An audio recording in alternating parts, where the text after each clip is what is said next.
In the year 2044, humanity faces a monumental challenge. Intense solar activity has rendered the planet's surface nearly uninhabitable, turning vast stretches into radioactive deserts.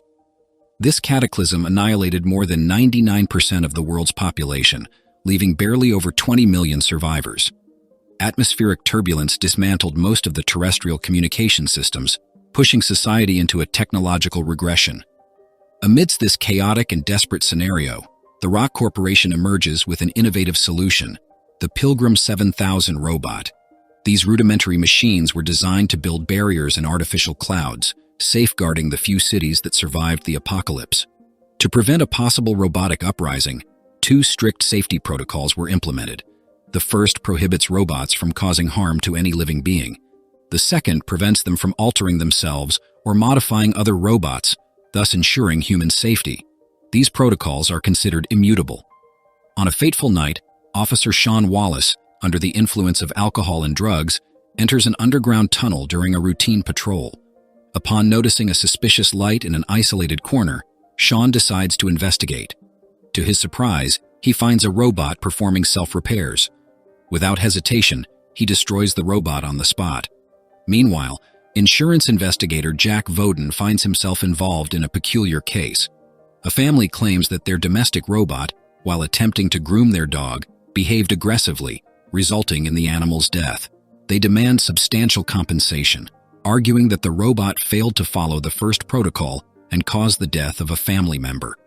Skeptical, Jack begins a meticulous investigation to test the robot's integrity. In one experiment, he orders the robot to shake his hand, verifying that it cannot cause harm. In a second test, he lets a knife fall on his own hand, but the robot intervenes promptly, preventing any injury. The fraud is uncovered when the wife confesses to her husband's plan to illegally profit from the insurance company. Back home, Jack is met with the enthusiasm of his wife Rachel, who is pregnant and about to give birth. She is radiant at the prospect of raising a new life in this unstable world. However, Jack is unable to share her joy. The idea of fatherhood torments him, as he only gave in to Rachel's desires. Later, Jack receives a message on his communicator, a request to appear at the morgue the following morning. In the cold atmosphere of the morgue, he meets with the technician in charge to discuss the unusual incident involving the officer and the robot that was repairing itself. Initially skeptical, Jack questions the possibility of a robot violating such rigidly defined protocols. However, the investigation reveals something surprising. The robot displayed unauthorized modifications, including an extra battery and advanced compensatory fluid. The technician points out that parts from other robots, identifiable by their serial numbers, were integrated into the Pilgrim. These components indicate the work of a clockmaker, a skilled technician who secretly upgraded robots, programming them to clandestinely collect and reuse mechanical parts. After gathering the necessary evidence, Jack returns to the insurance company and shares his findings with Robert, his boss. He explains that the police officer's intoxicated state likely impaired his judgment, leading to the robot's premature execution. Jack suggests that with careful management, the incident could be resolved without major damage to the company's reputation. Exhausted from the constant tension on the streets, he takes the opportunity to request a transfer to a more stable position that would allow him to spend more time with his family. Robert agrees to the transfer, but on the condition that Jack finds a suitable replacement for the case and settles the mortuary bills. Determined to resolve everything before changing positions, Jack visits a construction site. There, he speaks with the foreman, who, after reviewing the records, confirms that several parts had been removed from other robots. Intrigued by what might be happening beyond the city's protected walls, Jack decides to explore the outskirts. Soon, he stumbles upon a massive junkyard, a maze of scrap and robot remains. While observing a man rummaging through the debris in search of something valuable, a sniper, positioned somewhere in the distance, shoots the scavenger, leaving Jack perplexed and on high alert. He learns that there are survivors outside the walls and that severe measures are in place to prevent their entry into the city. The foreman mentions that some parts found in the deactivated robot came from Robot 206, still in operation in the welding section. Jack decides to investigate further and interrogate Robot 206. As he enters the warehouse where the robots are kept, Jack notices an overly polished cabinet door, reflecting like a mirror. The polished surface suggests that the robot might have been using it to see itself, an unusual and disturbingly human behavior. Jack realizes that Robot 206 is watching him intently and, in a swift movement, disappears into the junkyard, a declared restricted area. As he follows, Jack encounters the sniper, who does not hesitate to open fire with lethal intent. Desperate, Jack shouts for the shots to stop, but he is ignored and forced to take shelter inside an abandoned container. Inside, he finds 206 in a disturbing scene. The robot is pouring gasoline on itself, about to set itself on fire. Defying all known programming and logic, 206 self-destructs.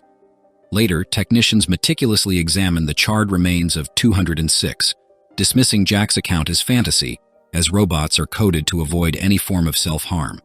During the inspection, they discover a hidden compartment inside the Pilgrim with stolen parts, including a high-power nuclear battery, a technological relic of little use to current machines due to their processor limitations.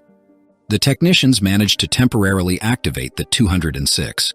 However, during the questioning about recent events, the robot suffers a short circuit and becomes permanently inoperable. Jack tries to convince the head of the insurance department that the case of the 206 is not an isolated incident and that a deeper investigation is essential. Robert, realizing the seriousness, agrees to transfer Jack to a safer area on the condition that he finds the clockmaker behind the modifications. Jack consults a specialist about the possibility of altering the robot's programming or violating protocols, but the technician reaffirms that any attempt to modify at the quantum level would result in a system failure. Upon arriving home, Jack suggests to his wife that they move to a safer location, but the conversation about the decision quickly escalates into a heated argument. The ruined evening leads Jack to go out for a reflective walk. He ends up at the overpass where the robot incident occurred and accidentally discovers a secret compartment containing another nuclear battery. The following morning, Jack and Sean meet to uncover the truth about the fateful night. They head to a poorer region of the city, hoping to locate the clockmaker. Sean takes Jack to a brothel where they encounter Cleo, a robotic sex worker. Impatient and unstable, Sean shoots Cleo, suggesting that Jack keep the place under surveillance, as the damaged robot will certainly be sent to the clockmaker for repairs. The situation quickly escalates when Sean threatens Jack with a knife. In the thick darkness of the night, Jack follows the team transporting Cleo to another location. Upon arrival, he discovers that the person responsible for the robot modifications is Dr. Dupre, who, to his surprise, operates legally and adheres strictly to established protocols. Jack shares with her the recent events and suspicions of self-repair and autonomous robot evolution.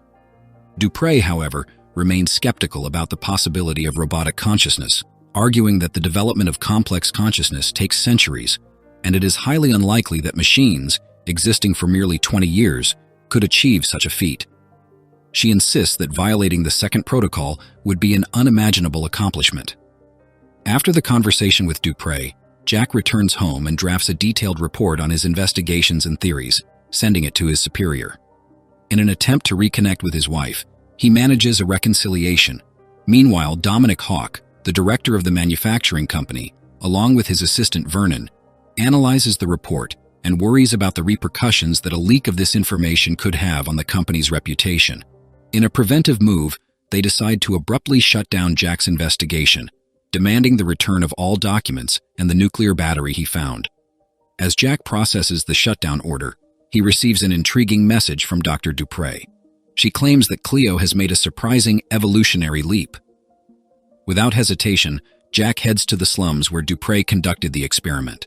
There he discovers that the nuclear battery, although slightly damaged, was implanted in Cleo, who demonstrated an extraordinary capacity for learning and self-repair, surpassing human expectations in a fraction of the time.